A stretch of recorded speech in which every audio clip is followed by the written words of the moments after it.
মুক্তিযুদ্ধের যে শুরুটা তাকে কেন্দ্র করে আজকের এই সভার সম্মানিত সভাপতি, সম্মানিত জেলা প্রশাসক, আমাদের মাঝে আজকে উপস্থিত আছেন আমাদের এই মুক্তিযুদ্ধ, যা আমাদের গৌরব, যা আমাদের ঐতিহ্য, যা আমাদের অস্তিত্ব, সেই মুক্তিযুদ্ধ মন্ত্রণালয় মাননীয় মন্ত্রী জনাব আহমেদ আজম খান।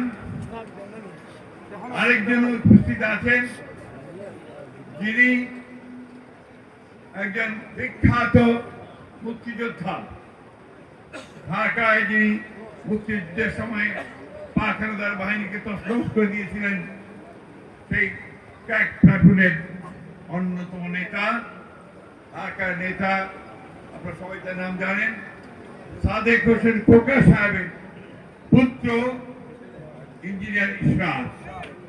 তিনি ঐতিহাসিক স্থান 25শে মার্চের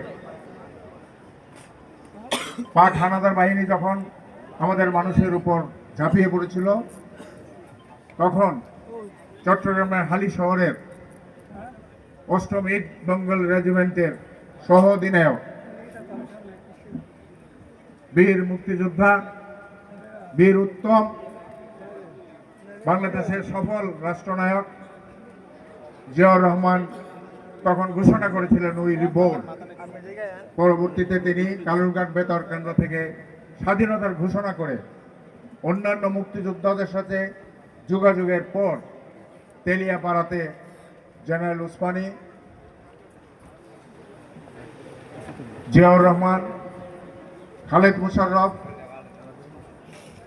শৌকত, মেজর জেনারেল শৌকত,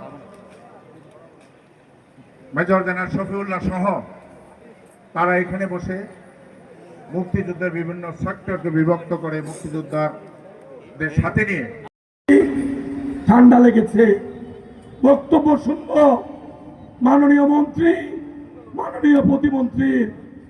আমি এই এলাকায় বড় হয়েছি, আমরা একটা ধাপ সাফল্যের সাথে অতিক্রম করেছি। সেই ধাপটি ছিল হাসিনার পতন নিশ্চিত করা। বাংলাদেশে কোথায় কি হয়েছে আমরা জানি না, কিন্তু আমরা 5 তারিখের জন্য অপেক্ষা করিনি। 4 আগস্ট হাসিনার পতন আমরা উৎসবে রূপান্তরিত করে হবিগঞ্জকে স্বাধীন ঘোষণা করেছিলাম। আমরা এবার প্রিয় নেতা, প্রিয় অভিভাবক, দেশের প্রধানমন্ত্রী তারেক রহমান সাহেবের নেতৃত্বে মানুষের সামনে দেওয়া ওয়াদা আমাদেরকে পালন করতে হবে। বন্ধুগণ, খেয়াল রাখবেন, তারেক রহমান সাহেব জিয়াউর রহমান সাহেবের ছেলে, রাষ্ট্রপতি জিয়াউর রহমান এবং মহান মুক্তিযুদ্ধে সকল শহীদ এবং বীর মুক্তিযোদ্ধাদের প্রতি গভীর শ্রদ্ধা এবং কৃতজ্ঞতা জানিয়ে আমার বক্তব্য শুরু করছি। প্রিয় উপস্থিতিবৃন্দ, সাধারণত আমি কোনো লিখিত বক্তব্য অথবা দেখে দেখে বক্তব্য দেই না, কিন্তু আজকে এই ঐতিহাসিক সমাবেশে বক্তব্য রাখব বিধায় আমার ব্যক্তিগত কয়েকটি অভিমত এই তেলিয়াপাড়া, ঐতিহাসিক তেলিয়াপাড়া বৈঠক সম্বন্ধে আমার দৃষ্টিকোণ থেকে কয়েকটি ব্যক্তিগত অভিমত আপনাদের কাছে সঠিকভাবে তুলে ধরার জন্যে আমি কয়েকটি পয়েন্ট লিখে এনেছি।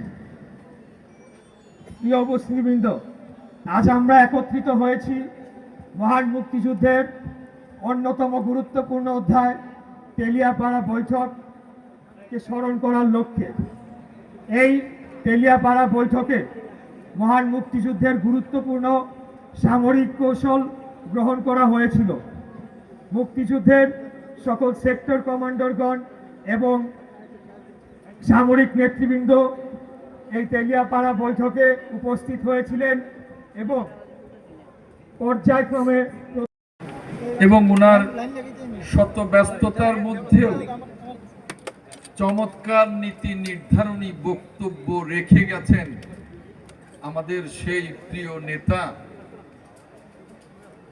বাংলাদেশ সরকারের মাননীয় স্থানীয় সরকার মন্ত্রী মির্জা ফখরুল ইসলাম আলমগীর এমপি সাহেব, আজকে এখানে উপস্থিত আছেন গণপ্রজাতন্ত্রী বাংলাদেশ সরকারের মুক্তিযুদ্ধ বিষয়ক মাননীয় প্রতিমন্ত্রী,